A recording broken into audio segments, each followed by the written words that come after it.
जय हिंद प्यारे साथियों, नमस्कार। कैसे हो आप लोग? मैं आशा करता हूं कि आप सभी अच्छे होंगे और अपने एग्जाम की तैयारी में भी बहुत ही अच्छे से जुटे हुए होंगे। तो साथियों, आज का ये क्लास आपके लिए बहुत ज़्यादा इम्पोर्टेंट है, क्योंकि आज के क्लास में हम लोग रेलवे ग्रुप डी एग्ज़ाम 2026 के लिए टॉप 40 वेरी वेरी इंपॉर्टेंट प्रश्नों को देखने वाले हैं। और साथियों, ये सभी ऐसे प्रश्न हैं जो आपके आरआरबी ग्रुप डी एग्जाम में बार बार पूछे जाते हैं। तो मेरे भाई, इस क्लास को आप लोग बिल्कुल ध्यान से देखिएगा और एक एक प्रश्नों को बहुत ही अच्छे से याद करते चलिएगा। और मेरे भाई, अगर आप इस 40 क्वेश्चन में कम से कम 25 भी प्रश्न को सही करते हो तो यकीन मान के चलना कि आपकी तैयारी बहुत अच्छी है। देखिए, यहाँ पे पहला नंबर सवाल है कि निम्नलिखित में कौन सी गैस है जो अम्लीय वर्षा के लिए मुख्य रूप से उत्तरदायी है। अम्लीय वर्षा क्या होता है? जब वर्षा जल का पीएच वैल्यू 5.6 से कम होता है तो ये अम्लीय वर्षा कहलाता है। और आप कहोगे भैया, इसका जो कारक है वो सल्फर डाइऑक्साइड होता है और एक नाइट्रोजन डाइऑक्साइड होता है। ये दोनों आपको याद रखना है। आइए हम लोग दूसरा नंबर सवाल को देखते हैं। प्रश्न है कि ग्रैंड ट्रंक रोड का निर्माण किस शासक ने करवाया था? ग्रैंड ट्रंक रोड का मेरे भाई निर्माण जो है ये शेर शाह सूरी ने करवाया था। अच्छा, इसका मकबरा कहाँ है मेरे भाई? ये आप लोग जो है कमेंट करके बताइएगा। चलिए तीसरा नंबर सवाल को देखते हैं। प्रश्न यहाँ पे है कि निम्नलिखित में किसने सर्वप्रथम स्वराज मेरा जन्मसिद्ध अधिकार है का नारा दिया था? यानी कि स्वराज मेरा जन्मसिद्ध अधिकार है, ये किसने कहा था बताइएगा। तो ये कहा था बाल गंगाधर तिलक ने। ऑप्शन नंबर बी हो जाएगा। चलिए चौथा नंबर सवाल को देखते हैं। और उससे पहले मेरे भाई, एक बार क्लास को लाइक कर लीजिएगा। पहली बार जुड़ रहे हो तो फिर सब्सक्राइब कर लो ना मेरे भाई। इसी चैनल पे आपको डेली क्लास देखने को मिलता है, तो क्लास को लाइक करिएगा, क्योंकि आपका एक एक लाइक हमारे लिए मोटिवेशन का काम करता है। तो लाइक जरूर कर लीजिएगा। देखो, गदर पार्टी की स्थापना किस देश में की गई थी? गदर पार्टी की स्थापना अमेरिका में की गई थी। करेक्ट आंसर आपका सी हो जाएगा। चलिए पांचवा नंबर सवाल है, भारतीय संविधान के किस अनुच्छेद को भैया संविधान की आत्मा कहा जाता है? अनुच्छेद 32 को, क्योंकि भारतीय संविधान का अनुच्छेद 32 जो है वो संवैधानिक उपचारों के अधिकार से संबंधित है, ध्यान रखिएगा। चलिए आगे बढ़ते हैं। अगला यहाँ पे प्रश्न क्या है कि भारतीय संविधान की किस अनुसूची में भाषाओं का उल्लेख किया गया है? तो भाषाओं का उल्लेख 8वीं अनुसूची में है। कितनी भाषाओं का? तो 22 भाषाओं का। ऐसे भी एग्जाम में आया है कि भारतीय संविधान की 8वीं अनुसूची में कितने भाषाओं का उल्लेख है? तो 22 भाषा, ध्यान रखिएगा। चलिए आगे प्रश्नों को देखते हैं। प्रश्न क्या है कि विद्युत बल्ब का तंतु यानी कि फिलामेंट जो है किस धातु का बना होता है? तो टंगस्टन का। किसका मेरे भाई? टंगस्टन का बना होता है। चलो आगे प्रश्नों को देखते हैं। प्रश्न है कि भारतीय संविधान के किस अनुच्छेद के तहत राष्ट्रपति पर महाभियोग चलाया जा सकता है? राष्ट्रपति पर महाभियोग मेरे भाई अनुच्छेद 61 के तहत। ऑप्शन नंबर बी करेक्ट हो जाएगा। चलिए आगे प्रश्नों को देखते हैं। यहाँ पे प्रश्न है कि इनकलाब जिंदाबाद का नारा किस क्रांतिकारी से संबंधित है? इनकलाब जिंदाबाद का नारा जो है ये किसने दिया था? तो भगत सिंह ने दिया था। ऑप्शन नंबर बी करेक्ट हो जाएगा। चलो मेरे भाई अगला प्रश्न को देखते हैं कि मानव शरीर में लाल रक्त कणिकाओं का निर्माण मुख्यतः कहाँ होता है?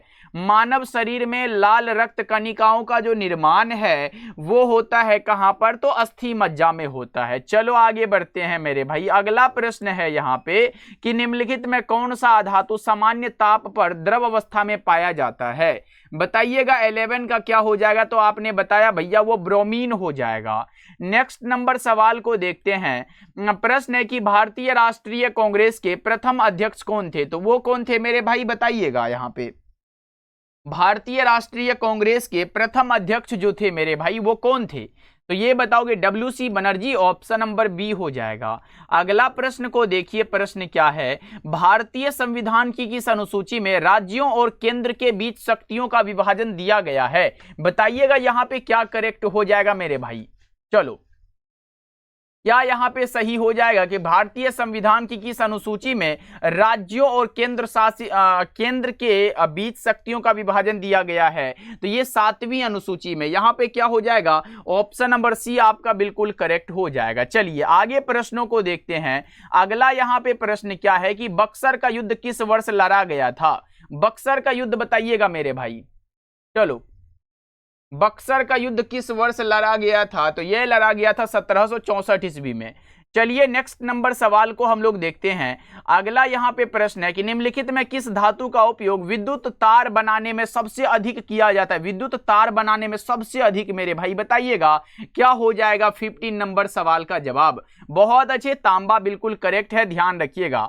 आइए अगला नंबर सवाल को हम लोग देखते हैं कि साइमन कमीशन भारत कब आया था? साइमन कमीशन जो है भारत कब आया था? 1928 ईस्वी में। याद रखिएगा मेरे भाई। क्लास को लाइक जरूर करते चलना यार, सभी साथी क्लास को लाइक करिएगा, सब्सक्राइब भी करते चलिएगा जितने नए नए आ रहे हो। चलिए आगे प्रश्नों को देखते हैं कि निम्नलिखित में से किस गैस को हंसाने वाली गैस कहा जाता है? भैया लाफिंग गैस जो है वो N2O को कहा जाता है। एक नाइट्रोजन का ऑक्साइड है जिसे नाइट्रस ऑक्साइड कहते हैं। चलिए आगे बढ़ते हैं। अगला प्रश्न देखिए कि पलासी का युद्ध किन के बीच लड़ा गया था? तो ये लड़ा गया था अंग्रेज और सिराजुद्दौला के बीच। ऑप्शन नंबर बी हो जाएगा। चलो आगे प्रश्नों को देखते हैं। अगला प्रश्न है कि भारत के नियंत्रक एवं महालेखा परीक्षक यानी कि CAG का उल्लेख संविधान के किस अनुच्छेद में है? ये आप बता के चलिएगा। आपने बताया भैया वो है 148 वाला में। करेक्ट आंसर ए हो जाएगा। चलिए आगे प्रश्नों को देखते हैं। निम्नलिखित में कौन सा पदार्थ विद्युत का सबसे अच्छा चालक है? विद्युत का सबसे अच्छा चालक चांदी को ही ना मानते हो। सही जवाब आपका सी हो जाएगा। चलो अगला बता के चलो कि 1905 में बंगाल विभाजन जो हुआ था वो किस वायसराय के समय में हुआ था? भैया जब बंगाल विभाजन हो रहा था 1905 में तो वहां के वायसराय कौन थे ये बताइए ना। तो ये थे Lord Curzon. Option number A हो जाएगा। चलिए नेक्स्ट नंबर सवाल को देखते हैं। निम्नलिखित में से किस अम्ल का उपयोग कार बैटरी में किया जाता है? कार के बैटरी में भैया वो यहां पे सल्फ्यूरिक अम्ल होता है। करेक्ट आंसर आपका सी हो जाएगा। चलिए नेक्स्ट नंबर सवाल है भारत का लौह पुरुष किसे कहा जाता है? तो सरदार वल्लभ भाई पटेल को भारत का लौह पुरुष कहा जाता है। चलिए नेक्स्ट नंबर सवाल देखिए क्या पूछा जा रहा है। भारत का पहला परमाणु परीक्षण यानी कि स्माइलिंग बुद्धा जो है ये किस वर्ष किया गया था? भैया भारत का पहला परमाणु परीक्षण जो कि पोखरण में हुआ था ये कब हुआ था ये बताना है आपको, जल्दी बता दो। बहुत अच्छे, 1974 में हुआ था भैया। ऑप्शन सी लगा दो। आइए अगला प्रश्न को देखिए। प्रश्न क्या है कि मानव शरीर में रक्त का थक्का जमाने में कौन सा विटामिन सहायक होता है? विटामिन के रक्त का थक्का जमाने में बिल्कुल सहायक। ऑप्शन डी हो जाएगा। अगला प्रश्न को देखिए। भारत में हरित क्रांति के जनक भैया किसे कहा जाता है? भारत में हरित क्रांति के जो जनक हैं वो कहा जाता है MS स्वामीनाथन को। 26 का राइट आंसर ए हो जाएगा। अगला प्रश्न का जवाब बताएंगे आप लोग। प्रश्न है कि निम्नलिखित में से किस ग्रह के सबसे अधिक प्राकृतिक उपग्रह हैं? कौन से ग्रह हैं जिसके अधिक प्राकृतिक उपग्रह हैं? तो वे क्या हो जाएगा? तो मेरे प्यारे भाई वह हो जाएगा Brihaspati. Option number C correct हो जाएगा। चलिए देखिए प्रश्न क्या है कि यंग इंडिया और नवजीवन पत्रों का संपादन किसने किया था? 28 का बताइएगा। तो यह किया था महात्मा गांधी ने। ऑप्शन नंबर बी करेक्ट हो जाएगा। चलिए यहां पे प्रश्न क्या है, निम्नलिखित में कौन सा पदार्थ अम्लीय है? यहां पे अम्लीय पदार्थ बता के चलिएगा। तो अम्लीय में क्या हो जाएगा? नींबू का रस ही तो अम्लीय है। ऑप्शन नंबर सी लगा दो। क्लास को लाइक करने के लिए नहीं भूलना मेरे भाई, ये इंपॉर्टेंट बात है। देखो निम्नलिखित में कौन सा विटामिन सूर्य के प्रकाश की सहायता से शरीर में बनता है? बता दो क्या हो जाएगा? तो ये हमारा करेक्ट आंसर विटामिन डी हो जाएगा। चलिए नेक्स्ट नंबर सवाल को देखते हैं। 31 नंबर सवाल है, मानव शरीर में मास्टर ग्रंथि किसे कहा जाता है? भैया मास्टर ग्रंथि जो कहा जाता है वो है पिट्यूटरी ग्रंथि। करेक्ट आंसर सी हो जाएगा। चलिए अगला प्रश्न देखिए क्या पूछा जा रहा है। मानव शरीर में रक्त का शुद्धिकरण मुख्यतः किस अंग में होता है? रक्त का शुद्धिकरण भैया ये वृक्क यानी कि किडनी में होता है। सही जवाब आपका सी हो जाएगा। चलिए अगला प्रश्न क्या है कि निम्नलिखित में से कौन सा अम्ल है जो नींबू में पाया जाता है? नींबू में कौन सा अम्ल पाया जाता है? 4 विकल्प आपके सामने है। तो नींबू में साइट्रिक अम्ल पाया जाता है। करेक्ट आंसर बी हो जाएगा। चलिए नेक्स्ट नंबर सवाल देखिए। प्रश्न क्या है कि किसी पदार्थ का pH मान अगर 7 से कम है तो वह पदार्थ कैसा है? देखो अगर 7 से कम है तो अम्लीय होगा, अगर 7 है तो उदासीन होगा और 7 से ज्यादा है तो क्षारीय हो जाएगा। याद रखिएगा।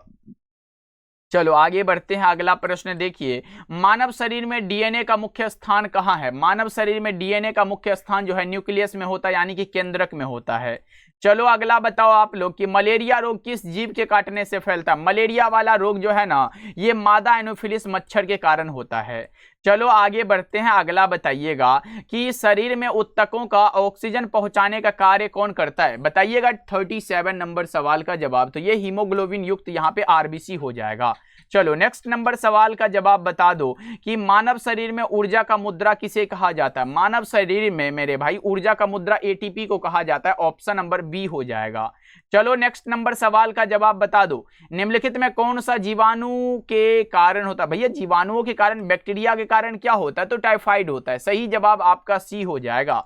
चलो नेक्स्ट का बताओ, और आज के क्लास का लास्ट सवाल है कि ध्वनि की तीव्रता मापने की क्या इकाई है? ध्वनि की तीव्रता किसके द्वारा? तो ये डेसिबल के द्वारा। ऑप्शन नंबर बी करेक्ट हो जाएगा। आइए मेरे प्यारे भाई साहब, पहले बता दीजिए कि 40 में आपका कितना सही हुआ, और ये क्लास आपको कैसा लगा ये भी कमेंट करके बताइएगा। प्लीज एक बार क्लास को लाइक कर लीजिएगा, और पहली बार जुड़े हो तो सब्सक्राइब भी कर लीजिएगा। भैया ये सब आपको ये भी बताना कि 40 में आपका कितना सही हुआ, ये जानना इसीलिए आवश्यक है क्योंकि हमें भी तो पता चले कि आप कितना सही प्रश्न कर पाते हो। ओके मेरे भाई, मिलते हैं अगले क्लास में, तब तक अपना ध्यान रखिएगा।